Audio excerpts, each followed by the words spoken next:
Hello friends, अपन ने real analysis के 2 lecture पहले कर लिए और उसमें मैंने कंटिन्यूटी के कुछ क्वेश्चन आपको कराए हैं, ठीक है। और बुक वगैरह आपने शायद ले ली होगी, क्योंकि बेटा इस बार ऑनलाइन क्लासेस ही होंगी ज़्यादातर। तो आप लोग थोड़ा सा और बच्चों को भी बताओ, इन बच्चों ने अभी ये यूट्यूब देखनी चालू नहीं की है अपने, ठीक है।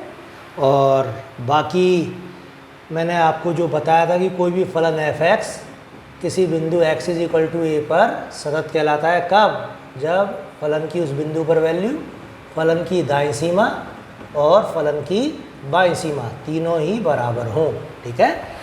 लेकिन आज अपन एक दूसरी बात पढ़ेंगे, और वो किस रूप में पढ़ेंगे कि फलन भाई कंटिन्यूस होता है जब तक तो कोई दिक्कत नहीं है, लेकिन फलन डिसकंटिन्यूस भी होता है। तो डिसकंटिन्यूटी कितने प्रकार की होती है, ये कई बार अपने एग्ज़ाम में पूछा जाता है, ठीक है। तो जैसे मैं आपको ये बताऊं कि इसी के अंदर जैसे फलन की बाईं सीमा और फलन की दाईं सीमा दोनों का अस्तित्व हो और दोनों आपस में बराबर भी हों, लेकिन एक केस ऐसा भी हो सकता है कि ये किसके बराबर नहीं हो, फलन की उस बिंदु पर मान के बराबर नहीं हो। तो फलन इस केस में रिमूवेबल डिसकंटिन्यूस कहलाता है ए पॉइंट पर, ठीक है। अब इसी प्रकार से दूसरी डिसकंटिन्यूटी होती है जिसमें fa-0 और fa+0 दोनों क्या बराबर नहीं होते, ठीक है। यानी फलन की बाईं सीमा और फलन की दाईं सीमा बिंदु ए पर बराबर नहीं होती, तो उस केस में फलन प्रथम प्रकार का असातत्य या फर्स्ट काइंड ऑफ डिसकंटिन्यूस कहलाता है, ठीक है। और इन्हीं चीज़ों को अपने को आगे डिस्कस करते जाना है इसमें धीरे धीरे। जैसे तीसरा केस क्या बन जाता है इसमें डिसकंटिन्यूटी का, कि भाई फलन की जो दाईं सीमा है और फलन की बाईं सीमा दोनों का अस्तित्व ही ना हो, fa-0 तथा fa+0 दोनों का अस्तित्व ना हो, तो उस केस में ही फलन डिसकंटिन्यूस कहलाता है। और इस डिसकंटिन्यूटी को अपन बोलते हैं सेकंड काइंड ऑफ डिसकंटिन्यूटी या द्वितीय प्रकार का असातत्य। चौथा जो केस है वो इन दोनों में से मिक्स हो रहा है। जैसे वो कहता है कि fa-0 या fa+0 दोनों में से किसी एक का तो अस्तित्व है, ठीक है, और दूसरी सीमा का अस्तित्व नहीं है, तो उस केस में वो मिश्रित असातत्य कहलाता है। और पांचवा केस क्या कहलाता है अपना, जैसे fa-0 और fa+0 या तो दोनों ही इनफाइनाइट आए या इनमें से एक चीज़ इनफाइनाइट आ जाए, तो उसको अपन बोलते हैं अपरिमित असातत्य। तो अब अपन इसको डिटेल में डिस्कस करेंगे पांचों केसों को। तो डिसकंटिन्यूटी किसी फंक्शन की 5 प्रकार की हो सकती है। जैसे 5 उंगली होती है हाथ में जनरली, तो उसी तरीके से 5 तरह की डिसकंटिन्यूटी होती है। याद करने का तरीका मैंने आपको बताया। और अब मैं पहली डिसकंटिन्यूटी डिस्कस कर रहा हूँ आपसे, अपने असातत्य, ठीक है, या रिमूवेबल डिसकंटिन्यूटी या निराकरणीय असातत्यता, ठीक है। तो पहली डिसकंटिन्यूटी के बारे में मैं बताता हूँ। कोई फलन f(x) बिंदु x = a पर अपने असातत्य कहलाता है यदि fa+0 बराबर fa-0 does not equal to fa, ठीक है। तो अपने असातत्य में आप डायरेक्ट क्या लिख रहे हैं कि फलन की दाईं सीमा और फलन की बाईं सीमा तो बराबर है, परंतु फलन का उस बिंदु पर मान उसके बराबर नहीं है। अब इसका उदाहरण देखिए आप, एग्जाम्पल, कि f(x) बराबर, जैसे अपन ने एक फंक्शन लिया और फंक्शन की कंटिन्यूटी अपने को चेक करनी है 0 पर, तो x does not equal to 0 पर तो इसका मान क्या है, 1 है, और x बराबर 0 पर इसका मान 0 है, ठीक है। तो अपन बिल्कुल सिंपल एग्जाम्पल देंगे, जबरदस्ती कोई ऐसा एग्जाम्पल नहीं देना अपने को जो टेढ़ा मेढ़ा बन जाए।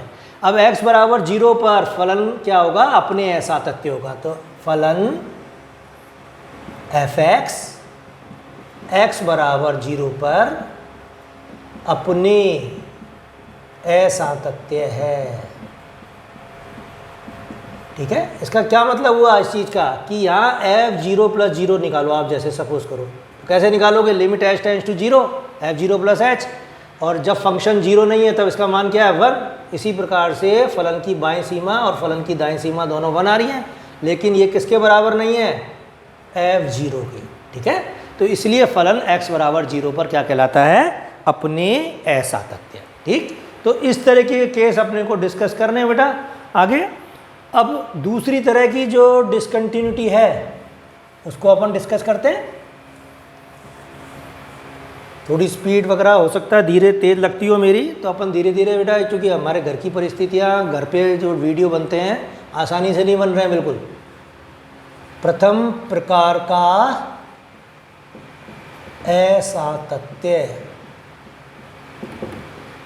First kind of discontinuity. ठीक है, तो देखिए कोई फलन f(x) x is equal to a पर प्रथम प्रकार का असातत्य कहलाता है यदि fa plus 0 does not equal to fa minus 0। आप चाहो तो ये भी लाइन लिख सकते हो कि fa प्लस 0 fa माइनस 0 दोनों का अस्तित्व हो, लेकिन ये आपस में बराबर ना हो। अपन डायरेक्ट भी लिख गए कि fa plus 0 does not equal to fa minus 0। तो इसमें सीधे अपन ने बताया कि फलन की दाईं सीमा और फलन की बाईं सीमा उस बिंदु a पर क्या है, आपस में बराबर नहीं है, इसलिए फलन प्रथम प्रकार का असातत्य है और ज़्यादातर केस इसके अपन पढ़ते हैं। ठीक है, अब इसका एग्जाम्पल देखिए आप कि फलन f(x) बराबर, जैसे मैं क्या करता हूँ कि x लेस देन 0 लेता हूँ, एक x बराबर 0 लेता हूँ और एक x ग्रेटर देन 0 लेता हूँ। 3 केस लूँगा मैं। ठीक है, x लेस देन 0 पर वैल्यू 1 रख दूंगा, x ग्रेटर देन 0 पर कोई भी वैल्यू रख दो 1 के सिवाय, जैसे 2 रख दी मैंने, और x बराबर 0 पर आप चाहो तो इसकी वैल्यू 0 ही रख दो। ठीक है, चाहे थे अपन तो इसमें 1 भी रख सकते थे और 2 भी रख सकते थे, उससे इसकी सेहत पे कोई असर नहीं होता। ठीक, अब देखो आप x लेस देन 0 है तो अपन क्या कह रहे हैं, फलन की सातत्यता अपन किस बिंदु पे चेक कर रहे हैं, 0 पर। तो यहाँ f(x) x बराबर 0 पर प्रथम प्रकार का असातत्य है। कैसे है ये, क्या कहोगे आप कि साहब यहाँ हमने f0 प्लस 0 निकाला, तो f0 प्लस 0 क्या आएगा, देखिए f0 plus 0 is equal to, अपन कैसे निकालते हैं, limit h tends to 0 f0 plus h। कोई अगर डायरेक्ट ये लेक्चर देख रहा है तो बेटा मेरे पहले 2 लेक्चर देखने बेहद ज़रूरी हैं, तभी चीज़ें समझ में आएंगी, नहीं तो फिर आपके ऊपर से जाएगी और पेपर ये बेहद कठिन पेपरों में से एक है। अभी तो इजी चीज़ चल रही है और इनमें ज़्यादातर बच्चों के बैक इसी पेपर में लगती है 3 साल के अंदर। तो थोड़ा सा आप लोगों को संभल के पेपर पढ़ लो।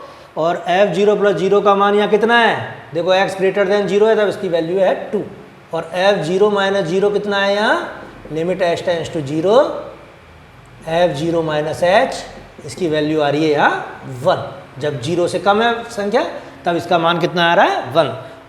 इसका मतलब क्या है कि f0 plus 0 does not equal to f0 minus 0। तो फलन क्या हुआ यहाँ, x बराबर 0 पर प्रथम प्रकार का असातत्य है। तो किसी भी तरीके का क्वेश्चन आता है तो उसके 2 पार्ट होते हैं जनरली, कि पहले तो वो पूछता है कि भाई फलन सतत है या नहीं, और दूसरा पूछता है कि अगर सतत नहीं है तो किस प्रकार का असतत है उसको बताओ आप जरा। ठीक है, अब तीसरी जो डिसकंटिन्यूटी है वो है द्वितीय प्रकार का असातत्य, सेकेंड काइंड ऑफ डिसकंटिन्यूटी। ठीक है, तो लिखो यदि, लिखो फलन f(x) x is equal to a पर द्वितीय प्रकार का असतत या असातत्य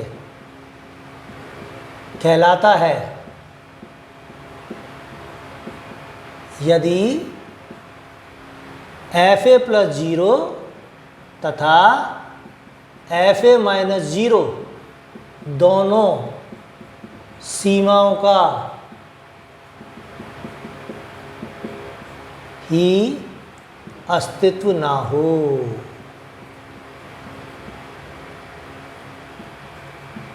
ठीक है। तो वो कह रहा है कि एफ ए प्लस जीरो तथा एफ ए माइनस जीरो, ये बीच वाली चीज़ जो तथा है वो बहुत ज़्यादा मोस्ट है, यहाँ या मत लगा देना नहीं तो सारी दिक्कत हो जाएगी। एफ ए प्लस जीरो तथा एफ ए माइनस जीरो दोनों सीमाओं का ही अस्तित्व ना हो तो फलन F X is equal to A पर क्या कहलाएगा, सेकेंड काइंड ऑफ डिसकंटिन्यूस कहलाएगा। और इसका जो एग्जाम्पल है अपन कैसे लिखेंगे, जैसे एफ एक्स बराबर अपन ने पिछले टर्न पे किया भी था, ये x does not equal to zero पर एक फलन डिफाइन करते हैं अपन साइन 1/x, और x बराबर जीरो पर फलन डिफाइन करते हैं अपन जीरो। ठीक है। तो अब आप यहाँ देखेंगे कि फलन एफ एक्स, यहाँ एफ एक्स बराबर जीरो पर द्वितीय प्रकार का असातत्य है। कैसे हुआ ये, आप यहाँ पे एफ जीरो प्लस जीरो निकालो तो फलन की सातत्यता अपने को चेक किस पे करनी है, बिंदु जीरो पर। तो एफ जीरो प्लस जीरो क्या आएगा, limit h tends to zero sine 1/0 plus h, उसको मैं डायरेक्ट 1/h लिख रहा हूँ। ठीक है।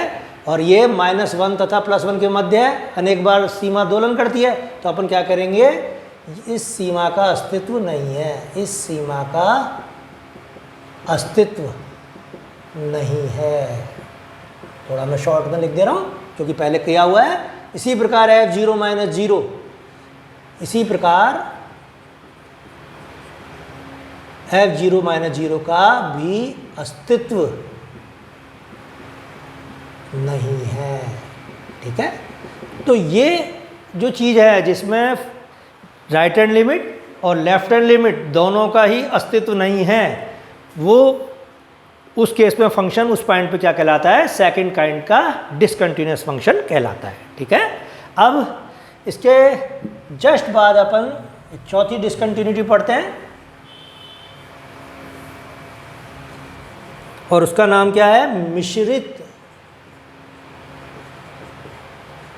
असातत्य।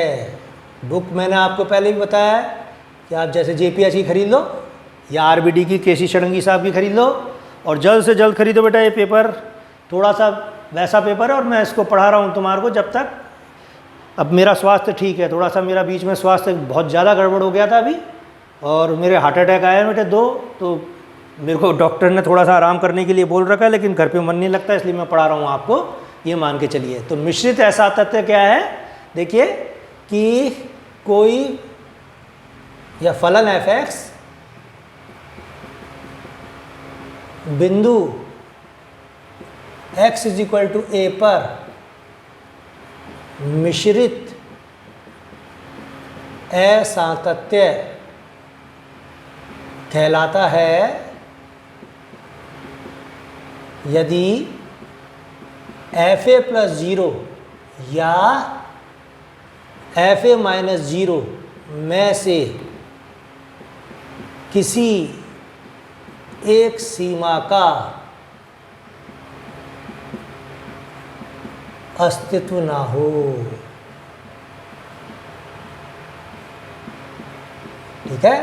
तो ये कहता है कि एफ ए प्लस जीरो या एफ ए माइनस जीरो दोनों में से अगर एक भी सीमा का अस्तित्व नहीं है और दूसरी सीमा का अस्तित्व होना बेहद जरूरी है, ध्यान रखना। एफ ए प्लस जीरो या एफ ए माइनस जीरो में से किसी एक सीमा का अस्तित्व ना हो और दूसरी सीमा का अस्तित्व हो। ठीक है। तब ये डिसकंटिन्यूटी क्या कहलाती है, मिक्स्ड डिसकंटिन्यूटी या मिश्रित असातत्य। अब एग्जाम्पल देखिए इसका, एफ एक्स बराबर, जैसे x less than equal to zero पे मैं एक्स स्क्वायर ले लेता हूँ और एक्स ग्रेटर देन जीरो पर वैल्यू क्या ले लेता हूँ, साइन 1/x।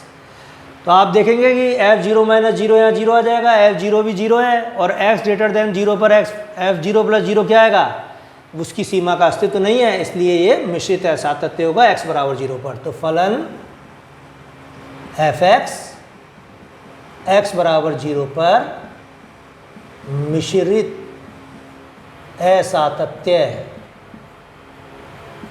है। ठीक है बेटा। आप कैसे लिख दोगे यहाँ कि यहाँ एफ जीरो प्लस जीरो बराबर यहाँ सीमा f0 + 0 का अस्तित्व नहीं है, जबकि f0 - 0 = f0 = 0।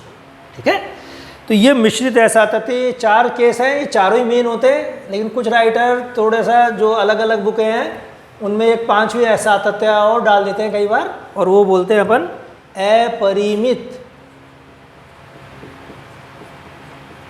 असातत्यता।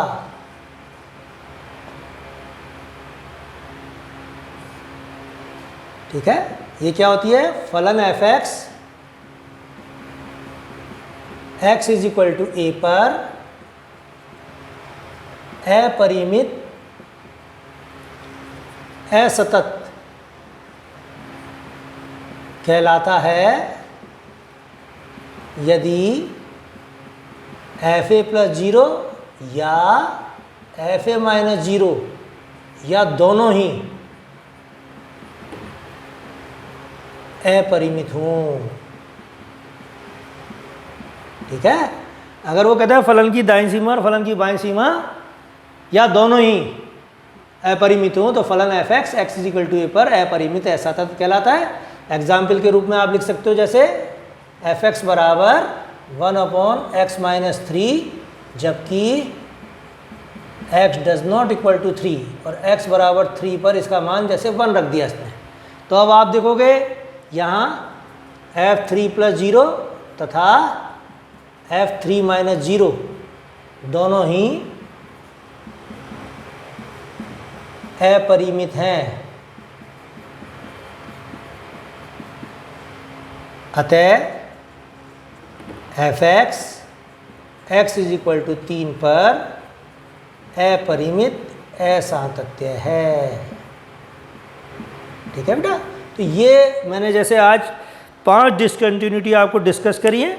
ठीक, और जैसे 5 उंगली होती है ऐसी 5 डिसकंटिन्यूटी होती है। पहली रिमूवेबल डिसकंटिन्यूटी, दूसरी फर्स्ट काइंड ऑफ डिसकंटिन्यूटी, तीसरी सेकंड काइंड ऑफ डिसकंटिन्यूटी, चौथी मिक्स्ड डिसकंटिन्यूटी और 5वीं इनफाइनाइट डिसकंटिन्यूटी। ठीक है, तो इन चीज़ों को आपको बिल्कुल याद होना चाहिए एग्जाम में। जैसे टेस्ट में मैंने कई बार पूछा है कि मिश्रित असातत्यता को उदाहरण सही समझाओ। अब बच्चे को साथ में एक थ्योरम दे देते हैं, थ्योरम तो बच्चा कर देता है, लेकिन ये चीज़ नहीं कर पाता। 2 नंबर का या 1 नंबर का क्वेश्चन होता है, बच्चे का कट जाता है नंबर। तो मिश्रित असातत्यता पूछी तो आप बता दो भाई कि फलन f(x) x = a पर मिश्रित असातत्य कहलाएगा यदि उसकी दाईं सीमा या बाईं सीमा में से किसी एक का अस्तित्व हो और एक का अस्तित्व ना हो। ठीक है, एग्जाम्पल दो, एग्जाम्पल दे दो क्या। ठीक है, तो इस तरीके से अपने को चीज़ें चेक करनी है। जल्द से जल्द आप किताब खरीदिए, क्योंकि मेरे अगले लेक्चरों में मैं बिल्कुल डायरेक्ट उन क्वेश्चनों पे आऊँगा जो एग्ज़ाम में पूछे जाते हैं।